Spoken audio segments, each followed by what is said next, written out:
আসসালামু আলাইকুম রহমতুল্লাহি ওবরকাতুহু। সম্মানিত দর্শক, এনসিপি নেতা নাসিরউদ্দিন পাটোয়ারী সাহেবের একটি মন্তব্য নিয়ে আজকের এই ভিডিওতে আসছি। যদিও বিএনপি এবং আওয়ামী লীগের মতো মূলধারার যারা বড় বড় রাজনৈতিক দল, তারা এনসিপিকে আসলে একটা রাজনৈতিক দল হিসেবেই মানতে রাজি নন, এটা আমি বলে রাখি। দ্বিতীয়ত হলো যে এনসিপির যারা নেতৃবৃন্দ রয়েছেন তাদেরকে নিয়েও নানা রকম তুচ্ছ এবং তাচ্ছিল্য করা হয়। নাহিদ, সার্জিস, হাসনাত, নাসিরউদ্দিন পাটোয়ারী, আক্তার, এদের সবাইকে নিয়ে নানা রকম কথাবার্তা বলা হয়। কিন্তু বাস্তবতা হলো যে তারা এখন এমন একটা জায়গাতে রয়েছেন, এই জায়গার কারণে কি হলো, রাষ্ট্রশক্তির যে সম্মিলন বা সমর্থন, সেই সমর্থনের কারণে তাদের কোনো কথাকেই তুচ্ছ তাচ্ছিল্য করাটা নির্বুদ্ধিতা। আপনারা বোঝার চেষ্টা করুন, সিংহাসন বা রাষ্ট্র ক্ষমতা এমন একটা জিনিস, এমন ইতিহাসে অনেক ঘটনা ঘটেছে। রাজা মারা গেছেন, রানী গর্ভবতী, সেই গর্ভে যে সন্তান, আজ থেকে 2000 বছর আগে বা 1000 বছর আগে মানুষ জানতো না যে গর্ভে সন্তান জীবিত না মৃত, ছেলে না মেয়ে, বা যিনি ভূমিষ্ঠ হবেন তিনি কি সুস্থ থাকবেন না অসুস্থ থাকবেন। কিন্তু ওই যে সিংহাসনে প্রতীকীভাবে বসিয়ে দেওয়া হয়েছে যে গর্ভে যিনি আসবেন তাকে রাজা হিসেবে মেনে নেওয়া হবে, এবং এটা জানাতনা ঘটনা নয়, অনেক বড়, বাংলাদেশের চেয়ে হয়তো 20 গুণ বড় কোনো রাষ্ট্রের রাজা এভাবে বহুবার মনোনীত হয়েছে। আর যদি নবজাতক বলেন, 2 মাসের 1 মাসের বাচ্চা, বালক বলেন, সেরকম 5 বছর, 10 বছর, 12 বছর, এই বালকেরা বহু বছর থেকে ধীরে ধীরে ধীরে ধীরে তারা বড় হয়েছেন এবং রাষ্ট্রশক্তির ছত্রছায়ায় এই পৃথিবীতে বিস্ময়কর শাসন ব্যবস্থা তারা কায়েম করে গেছেন। সম্রাট আকবরের কথা চিন্তা করেন, বাবরের কথা চিন্তা করেন, আমি জাস্ট আপনারা এই দুজন নাম জানেন বলেই কথাগুলো বললাম। এর কারণ হলো যে এই যে তারা অতীতে যে রাষ্ট্রশক্তি, সেই রাষ্ট্রশক্তির ছত্রছায়ায় এমন অনেক মানুষকে মহামানব বানানো হয়েছে, এবং মহামানব হয়ে গেছেন তারা যারা কাগজ দিয়ে কলম দিয়ে লিখতে পারতেন না, অক্ষর জ্ঞান ছিল না, কিন্তু এটা সিস্টেম, রাষ্ট্রের একটা সিস্টেমের মধ্যে থেকে তারা মহামানব পরিণত হয়েছেন। তো একটা সিংহাসন, একটি রাজনীতি, একটা রাষ্ট্র কাঠামো যে কোনো মানুষকে এত চমৎকারভাবে গড়ে তুলতে পারে, যেটি না জানলে আপনি যে কোনো লোকের তুচ্ছ তাচ্ছিল্য করতে পারেন। তো সেই দিক থেকে অতীতের ইতিহাস যদি আমি স্মরণ করি, আমি কোনো অবস্থাতেই এখন যারা আছেন, আসিফ মাহমুদ সজীব ভুঁইয়া, তারপর মাহফুজ যিনি রয়েছেন এখন তথ্য উপদেষ্টা, মাস্টার মাইন্ড, বা অন্যান্য যারা আছেন, তাদের কাউকে আমি তুচ্ছ তাচ্ছিল্য করার মতো দুঃসাহস দেখাই না। বরং অতীতে যারা মহামানব হয়েছেন, ভালো করেছেন, তাদের অনেকের চাইতে তাদের ম্যাচুরিটি, তাদের বাস্তব জ্ঞান এবং তাদের সাহস এবং তাদের শক্তি কোনো অংশে কম নয়। তো যেটা প্রথম থেকে আমি বলে আসছি যে বাংলাদেশে একটা -2 থিওরি বাস্তবায়ন করার জন্য সর্বশক্তি নিয়োগ করা হচ্ছে। সেখানে জনাব তারেক রহমান সাহেব দেশের বাইরে আছেন, তিনি যেন না আসতে পারেন বা না আসেন।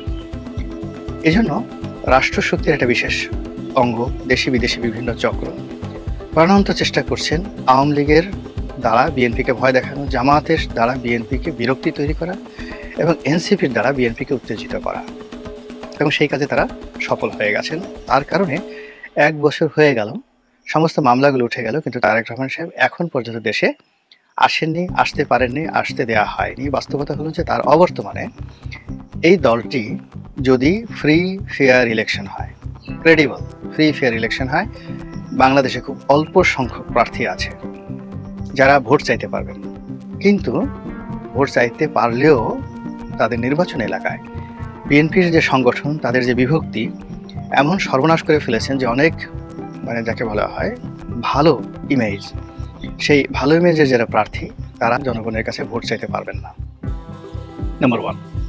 নাম্বার 2 হলো, যদি তারা ভোট চাইতে নামেন, দলের মধ্যে যে সংগঠনগুলো দ্বিধা বিভক্ত হয়েছে তাদেরকে নিজেরা এতটা ব্যস্ত রাখবে, এতটা মারামারি করবে, এতটা কাটাকাটি করবে, টাকার যেভাবে ছড়াছড়ি, সেখানে পাশ করে আসাটা কতটা কঠিন। যেহেতু ইলেকশন করেছি, পাশ করেছি, এই জিনিসটা আমি বুঝতে পারি।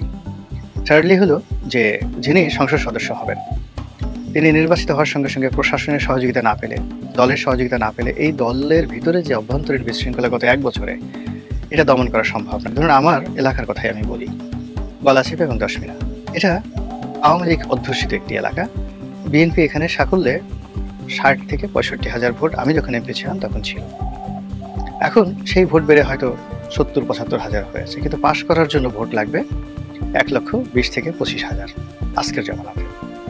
এখন এই যে 1,20,000 থেকে 25,000 ভোট লাগবে, এখন এখানে চিন্তা করুন যে তার যে 60 থেকে 65 বা 70 থেকে 75,000 ভোট, যদি আমি এখন ধরি 75 ধরি, এটা 3টা কমিটি 3 ভাগে বিভক্ত হয়েছে।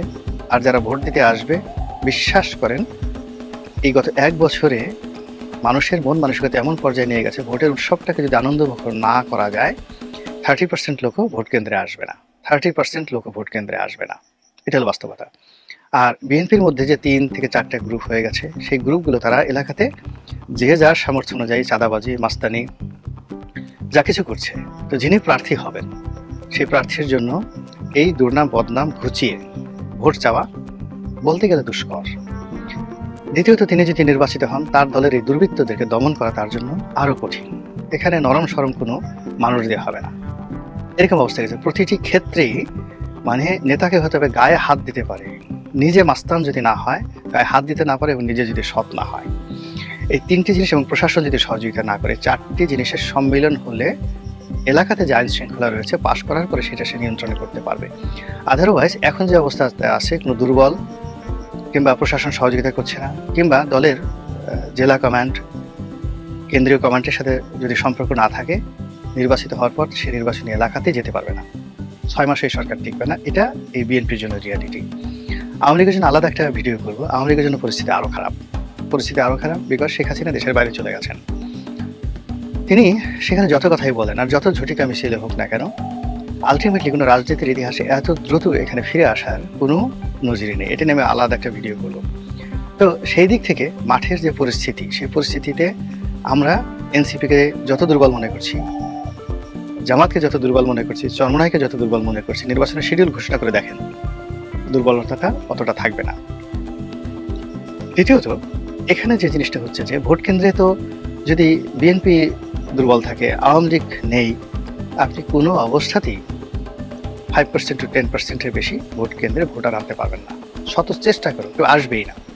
প্রার্থী যদি না থাকে, বিএনপি আওয়ামী লীগ 2 প্রার্থী যদি না থাকে, কোনো ভোটের মাঠে উত্তেজনা হবে না, ভোট কেন্দ্রে ভোটার আসবে না। আপনাকে কি করতে হবে? সিল পিটাতে হবে, রেজাল্ট শিট তৈরি করতে হবে 14, 18, 20-এর মতো। অর্থাৎ আওয়ামী লীগ এবং বিএনপি যদি পূর্ণ উদ্যমে মাঠে না আসে, পুরো রেজাল্ট শিট তৈরি করে রেজাল্ট ঘোষণা করতে হবে। এর বাইরে অন্য কোনো ব্যবস্থা নেই। তাহলে কি হবে? লোকজন রাস্তায় নেমে আসবে, ঘোড়ার ডিম আসবে, কেউ আসবে না। 2014-তে আসেনি, 18-তে আসেনি, 25-এ 24-এও আসেনি, কেউ আসবে না। ঘরে বসে বসে তামসা দেখবে আর গালাগালি করবে, চায়ের দোকানে গিয়ে বলবে কি হলো, অথচ নিজেরা ভোট কেন্দ্রে যায়নি। 5 ভাগ, 7 ভাগ, 8 ভাগ লোক যদি ভোট কেন্দ্রে যায়, আর আপনি যদি ভোট কাউন্ট দেখেন 60-65 ভাগ, তাহলে কি হচ্ছে? আপনি ব্যালট বাক্স পূর্ণ করলেন, সেই ব্যালট বাক্স গোনার সময় আপনার থাকবে না। এর কারণ হলো লোক নেই, তো আপনার ভয় থাকবে। আপনি হয়তো ব্যালট বাক্স ভরে রেখেছেন, তো আপনার গোনার সময় থাকবে না, আপনার হাতে একটা রেজাল্ট থাকবে, একটা রেজাল্ট শিট থাকবে। সেই রেজাল্ট শিটে সবাই স্বাক্ষর করবে, স্বাক্ষর করার পর আপনি ঘোষণা দেবেন। এর বাইরে এখন যে পরিস্থিতি, সেই পরিস্থিতিতে ফেব্রুয়ারিতে নির্বাচন হোক কিংবা 1 বছর পরে নির্বাচন হোক, এরকম রেজাল্ট হবে। তো সেক্ষেত্রে রেজাল্ট যদি তৈরি করা থাকে, সেই রেজাল্ট যারা তৈরি করেছেন, যারা ক্ষমতায় আছেন, তাদের ইচ্ছার উপর নির্ভর করবে, তাদের দয়া এবং করুণার উপর নির্ভর করবে। ফলে বুঝতে পারছেন যে নাসিরউদ্দিন পাটোয়ারিরা যখন কক্সবাজারে গিয়ে বলছিলেন যে বিএনপি 50 থেকে 100টা সিট পেতে পারে, সে কথা তারা বলেছিলেন। তখন আমি বলেছিলাম যে দুনিয়ার কেউ সমর্থন না করলো, আমি এই যে নাসিরউদ্দিন পাটোয়ারির যে বক্তব্য, এটাকে আমি উড়িয়ে দেই না। এবং তখন আমি বলেছিলাম যে পরিস্থিতি যদি আরও অবনতি হয় এবং এরা যদি, অর্থাৎ এনসিপির যারা লোকজন রয়েছে, তারা যদি টিকে থাকে আর বিএনপি যদি এইভাবে চলতে থাকে, তাহলে আগামীতে নাসিরউদ্দিন পাটোয়ারিরা এই বিএনপির যে ভোট বা সিট, এটা কমাতে থাকবেন এবং তারা প্রধান বিরোধী দল বিএনপিকে রাখবে কিনা, এটি নিয়ে তাদের মধ্যে অনেক মতদ্বৈধতা দেখা দেবে। দেখেন, আমি যে কথা বলেছিলাম, ওই গোপালগঞ্জ যে ঘটনা ঘটলো, নাসিরউদ্দিন পাটোয়ারিরা যখন কক্সবাজার গিয়ে সালাউদ্দিন সাহেবের বিরুদ্ধে বক্তব্য দিলেন, ঠিক সেই সময়টিতে কিন্তু এখন এই অল্প কয়েকদিনের ব্যবধানে আবার সেই নাসিরউদ্দিন পাটোয়ারি বলছেন যে তারা 150টা সিট পাবেন। তো তারা যদি 150টা সিট পান, তারপরে বিএনপি 50-এর চেয়ে কম সিট পাবে। তাহলে তো বিরোধী দল বিএনপি হলো না, সেখানে জামাত বিরোধী দল হতে পারে। বোঝার চেষ্টা করুন যে কথাটা কোন দিকে যাচ্ছে। এবং এই যে এখন এত কিছুর পরে ডক্টর মোহাম্মদ ইউনূস আমেরিকাতে গেলেন, সেখানে অনেক কিছু ঘটনা ঘটলো, সেখানে ডিম মারা থেকে শুরু করে অনেক কিছু ঘটনা ঘটছে, কিন্তু মূল ব্যাপার হলো তাদের যে গতি, এটা তো আপনি থামাতে পারেননি, তাদেরকে আপনি বিষণ্ণ করে দিতে পারেননি, তাদেরকে আপনি স্তব্ধ করে দিতে পারেননি, তাদের পথা চলার পথ আপনি বন্ধ করে দিতে পারেননি। তারা সবসময় প্রিভিলেজড। তারা যখন আপনাকে ডাকছে, বিএনপিকে ডাকছে, জামাতকে ডাকছে, তারা চরমোনাইকে ডাকছে, সেটা ডক্টর মোহাম্মদ ইউনূস হোক, এনসিপি হোক, আপনি সেখানে রেসপন্ড করছেন। আপনার নাতির বয়সী, ছেলের বয়সী, আপনি তাদেরকে যতই তুচ্ছ-তাচ্ছিল্য করছেন না কেন, তাদের সামনে গিয়ে মাথা নিচু করে হ্যান্ডশেক করছেন, তাদেরকে বুকে জড়িয়ে ধরছেন, আর আপনার হাসি না আসলেও আপনি কৃত্রিম হাসি দিয়ে, যাকে আমরা ভেটকি বলি, ভ্যাটকাইয়া বলি, তো ভ্যাটকাইয়া হাসছেন, ভেটকি মারছেন, তারপরেও আপনি তাদেরকে তোয়াজ তদবির করছেন। আপনি গত কয়েক মাসে দেখেন এনসিপির যে সকল শীর্ষ নেতা রয়েছেন, তাদের সঙ্গে আপনাদের বডি ল্যাঙ্গুয়েজ চিন্তা করেন। সেই বডি ল্যাঙ্গুয়েজে আপনার কাছে কী মনে হয়, আপনি সুবিধাজনক স্থানে আছেন নাকি তারা সুবিধাজনক স্থানে আছেন? রেজাল্ট শিট কি আপনি তৈরি করবেন না তারা তৈরি করবে?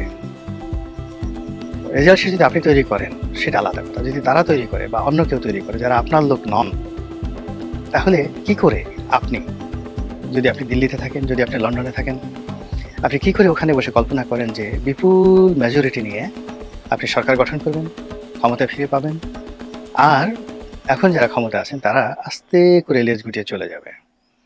এটি দিবা স্বপ্ন। ক্ষমতা কেউ ছাড়ে না, আর ক্ষমতা এমনি এমনি কখনো কারো কাছে আসে না।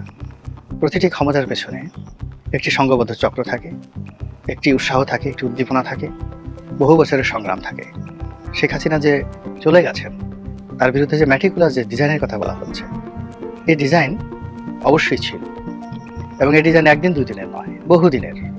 হয়তো সেই 2008 সন থেকে, ক্ষমতা আসার আগের থেকে।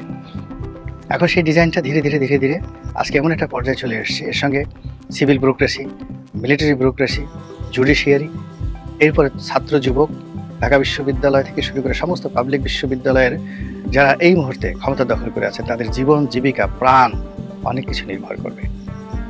শেখ হাসিনা যদি ফিরে আসেন কিংবা বিএনপি যদি ক্ষমতা আসে, আপনার কাছে কি মনে হয় পরিস্থিতি এমন থাকবে? এখন বিএনপি যে সহ্য করছে, যেভাবে সব কিছু অবজার্ভ করার চেষ্টা করছে, এটা থাকবে না। ক্ষমতা গ্রহণ করার পরে প্রথমে বলবে আগে একটা ডলা দে, ওকে একটা বাটাম মার। এবং এই যে তারা, যারা এই আন্দোলনের হর্তাকর্তা, তারা সবাই এই বিষয়ে ওয়াকিফাল। এই জন্য কোনো কিছুই মানে ম্যাথমেটিক্সের বাইরে ঘটবে না, ম্যাটিকুলাস প্ল্যানের বাইরে কোনো কিছুই ঘটবে না। যদি সেটা ঘটে সেটা দুর্ঘটনা। কাজেই বিএনপি এবং অন্যান্য যারা রাজনৈতিক দল, তারা যদি নির্বাচনের মাঠটিকে, যাকে বলা হয়, উৎসবমুখর না করতে পারেন, ভোটারদেরকে অ্যাটলিস্ট 80% ভোটারদেরকে যদি ভোট কেন্দ্রে আনার মতো পরিবেশ তৈরি না করতে পারেন, বিশ্বাস করেন ওই যে নাসিরউদ্দিন পাটোয়ারি যে কথা বলছি, লিখে রাখেন, সেটা অক্ষরে অক্ষরে বাস্তবায়িত হবে। মহান আল্লাহ আমাদের সবাইকে হেদায়েত দান করুন এবং হেফাজত করুন। আসসালামু আলাইকুম ওয়া রাহমাতুল্লাহি ওয়া বারাকাতুহু।